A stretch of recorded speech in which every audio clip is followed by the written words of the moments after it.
So on the line, direct from the UK. I think it's very early in the morning there. Well, not too early. I think about 5 minutes to 9. We've got Nigel Walker from GuerillaCricket.com, everyone's favourite alternative commentary provider. It's actually revolutionary cricket commentary, according to the website. How are you this morning, Nigel? I'm very well. I'm very well, Jim. It's a good time for guerrilla cricket at the moment. Excellent. Now, you've scored somewhat of a coup, haven't you, in terms of the coverage of the inaugural. It is the inaugural Test for It Ireland, is the isn't it? inaugural, yes. Yeah. Talk us through that. Well, we have managed to secure the rights to the inaugural Test match for Ireland. Ireland's first ever Test match versus Pakistan in Malahide next week. And we have managed to acquire the rights. I'm not going to tell you for how much, but it wasn't a lot. It took a lot of effort. And it finally got finalised this week. So we're off to Dublin on Wednesday for the game that starts on Friday. Excellent. And it is an absolute coup. Absolutely. It's unbelievable. So I think it's the first time ever that a fan-led based commentary service has done an international sporting event. So officially anyway. Absolutely. So it's quite amazing. No, it's good recognition because I've actually been on Guerilla Cricket myself. I think it was during the ICC Champions. The ITC Champions, chugging beer like a champion, I have to say. That's right, and I remember fondly the game when New Zealand got done over by it was Bangladesh, wasn't it? It was Bangladesh, yeah. That was sort of the end of our sort of run there. So that didn't go so well, but I had sort of a few cans of Foster's to help me commiserate. That's true, yes. Regardless, so that went well. Just for anyone who doesn't know, Nigel, just let them know about Guerilla Cricket. It's GuerillaCricket.com. What you guys do, obviously, I've alluded that it's a alternative commentary service. How long you've been around, and what are the plans for the future, etc. Well, I mean, we grew out Test Match Sofa, which is an alternative. It was owned by a magazine. They didn't want to keep us. We started ourselves. And again, that was in, 2014? So we've been around since then. This is our fourth year in existence. We're basically a fan-based commentary service, much like the ACNZ over there. Yep.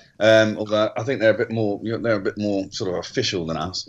Yeah. They've turned a bit more commercial this season because they've had a bit of corporate backing and that sort of thing. So, yeah, no, I've heard they've been actually at the ground, haven't they? So, yeah. But we do our commentary off the telly. We are fan based, and and the idea is it's like watching cricket with your mates on the sofa. I mean, that was the original idea, and it still remains today. So, when you were there, we chug beers and we get quite upset when things go the wrong way, and quite ebullient when things go the right way. You know, it's as you'd expect when you've had a couple of beers and you're watching your favourite teams on the telly.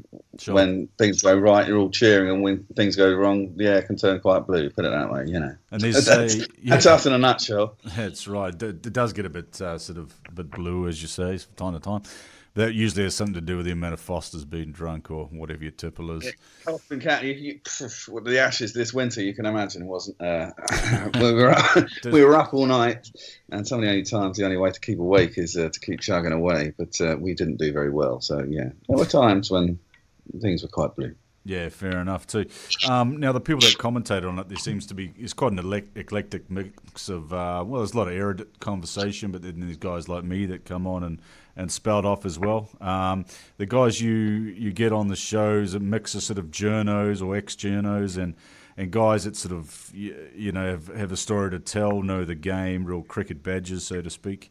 And that seems to work well. Even quite a lot of female voices coming through as well, I've noticed.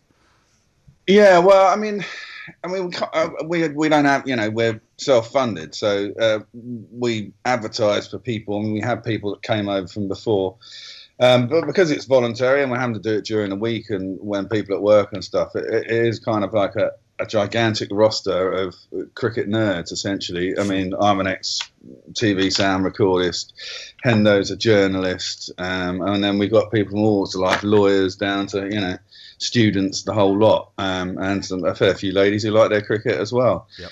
And we try and get teams together, and it's not always easy. I mean, that's the thing. I mean, there must be a roster of about 50 or 60 of us in total if you look at the email trail, Sure. Going back over time.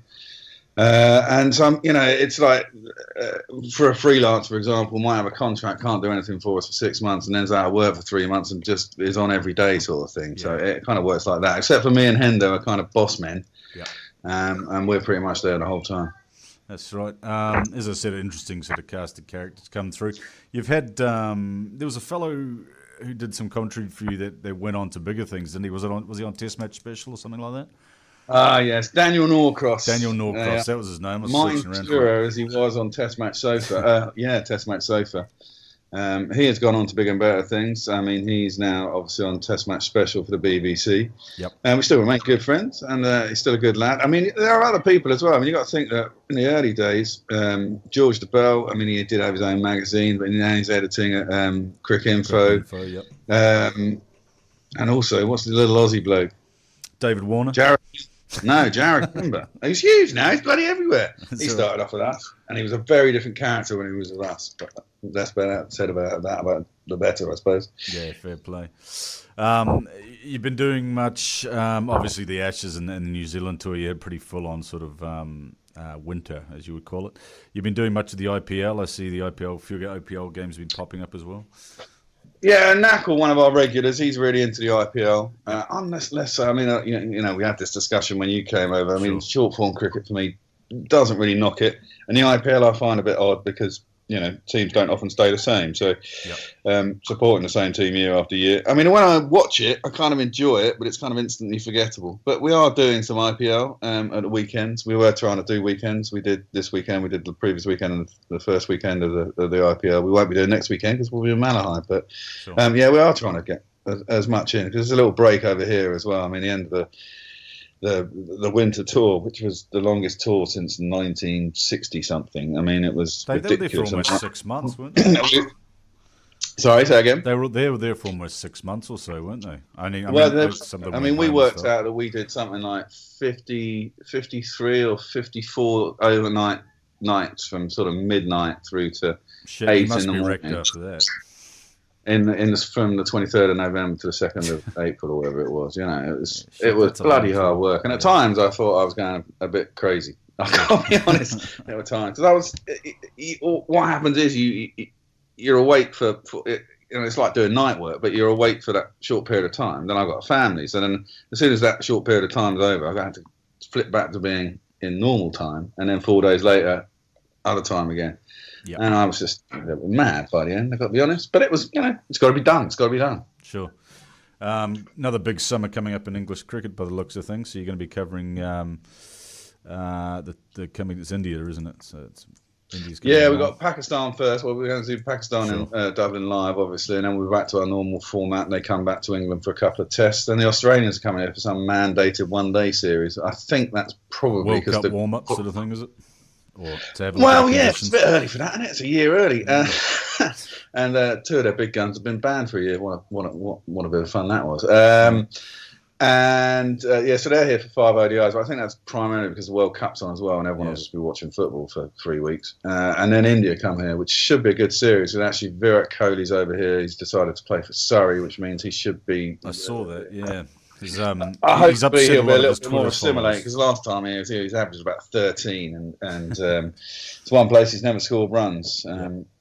But they're here, and also they're here sort of July and August when the wickets should be their flattest, I suppose. Is he fitting in with a county over there somewhere? Is he? Yeah, he's gone to Surrey. He's playing 4 championship games with Surrey. And a bunch of ODIs and T20s and stuff. That makes sense. I wouldn't see him playing for Leicester or something like that. No, you can't. Probably wouldn't work, would it? It's basically Surrey or Middlesex, isn't it? He's playing at the big ground. Although, weirdly, the 4 championship games he plays, I think only one of them's at home. Yep. And all the rest are on out grounds, not in the capital. So that'd be interesting to see how he acclimatises. And I'm sure the crowds would flock to see him anyway, just because it's COVID. There's a big British Asian community, obviously, that's going to come out, and just cricket lovers in general are probably going to want to see someone of that sort of quality and magnitude. That sounds like not a bad plan, actually. I saw he'd been getting a bit of shit on Twitter and all that sort of stuff, as he always does for gapping to England, as they say. But it's probably going to work work out It's well going for to you. work in his favour, Yeah. I mean, as I said last time he was here, there was a lot of talk about how he was going to destroy us, and he just, does what Cody does. The moving ball just kept nicking off the first, second slip every time. He's hardly scored a run. Now, what's the story with James Anderson's haircut or the dye job he's got at the moment? I haven't seen You that. Well, haven't Jimmy seen it? Anderson dyed his hair. It's think about sort of Eminem circa sort of 2000. Oh my God! And that's Really? well, without it being pushed forward, he's still got it in the same style, but it's he actually reminds me of the singer Pink a little bit. So there might be something you want to pull up if you haven't seen it this morning. Maybe as he's coming towards the end of his career, he's trying to emulate the beginning of his career. When he first started for England, before he had his injury and was out outside, he was kind of a bit like KP when he started. Had a bloody little bit of a mohawk, Hawksby fin or whatever they call it, going on with a sort of highlighted bit on it. So maybe he's just going back to his youth, trying to recapture his youth, Jim. I remember many years ago now, I was in Putney, and Kevin Peterson pulled up to me at the lights in some convertible. I didn't get a good look at it. And all I just saw was this horrible sort of shock of, something like an 80s rocker had pulled up next to me, and I went, oh, shit, it's KP.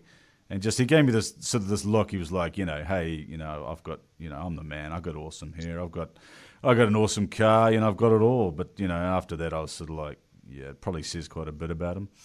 To be honest, but he's not playing county cricket this season, is he?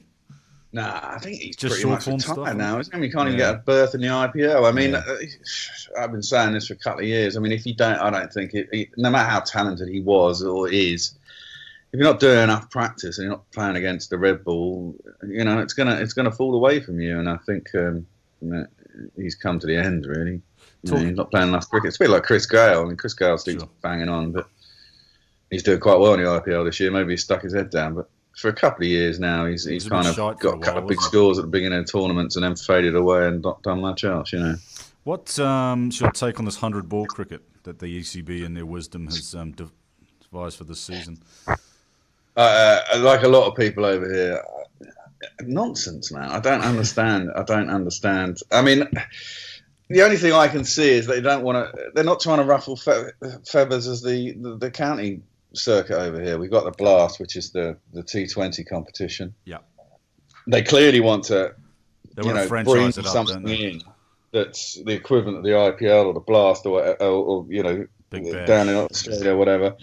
Yeah. Which we kind of got. They've just screwed around with it so much, and we had too many counties. We got 18 counties. Yeah. Trying to fit all this cricket into an English summer is tricky, and so they've come up with this new idea so they can differentiate it, I think, from the T20 competition. But so they're both going to run. Are they running concurrently, or are they at different times? Well, yeah. I mean, this new competition will be much like the IPL or whatever. I think it's set to be 4 weeks, right in the middle of what would be the school summer holidays here. So they're trying to entice families and kids and stuff to come in and watch it, which, for my mind, they could do that with the Blast. They just got to reorganise it a bit. The problem is the counties.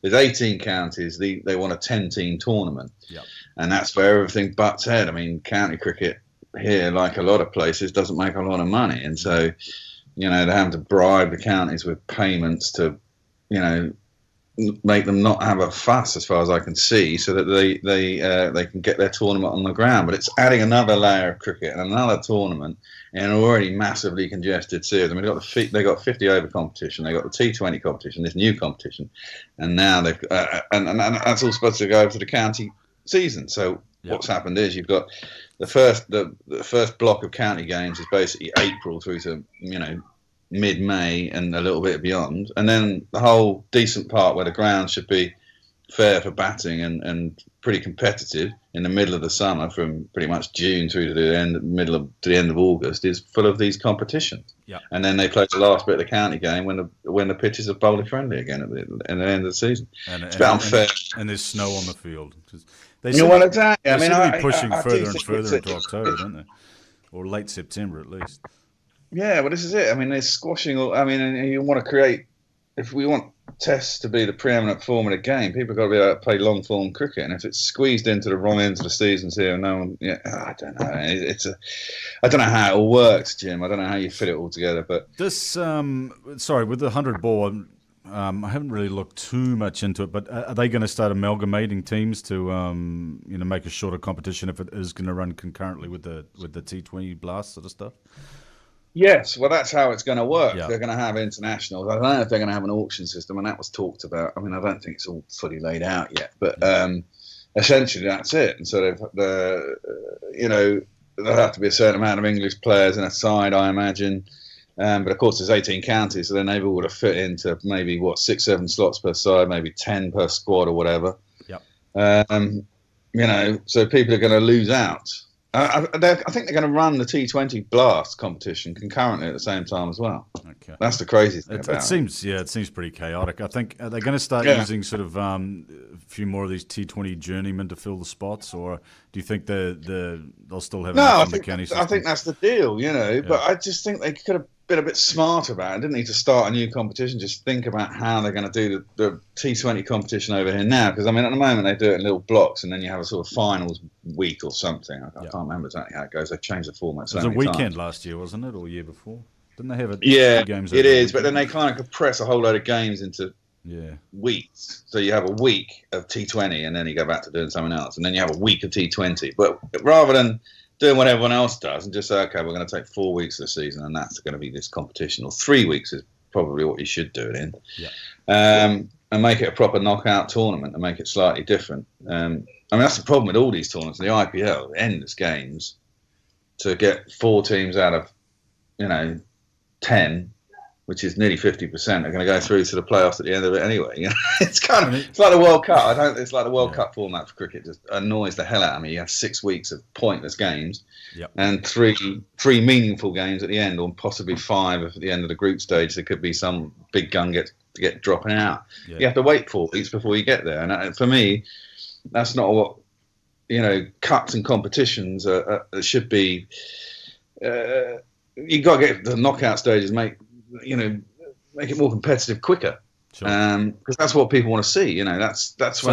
So it doesn't drag. You mean, Yeah. I mean, when there's a chance of your team going out, that's where the danger comes in, and that's what makes it more interesting for the viewer. Especially if you're a team with a bigger stadium, and you get knocked out. Also, if you're neutral as well, and then there's, India playing, I don't know, Australia for the 3rd time in the World Cup in a round robin stage where both teams are going through anyway.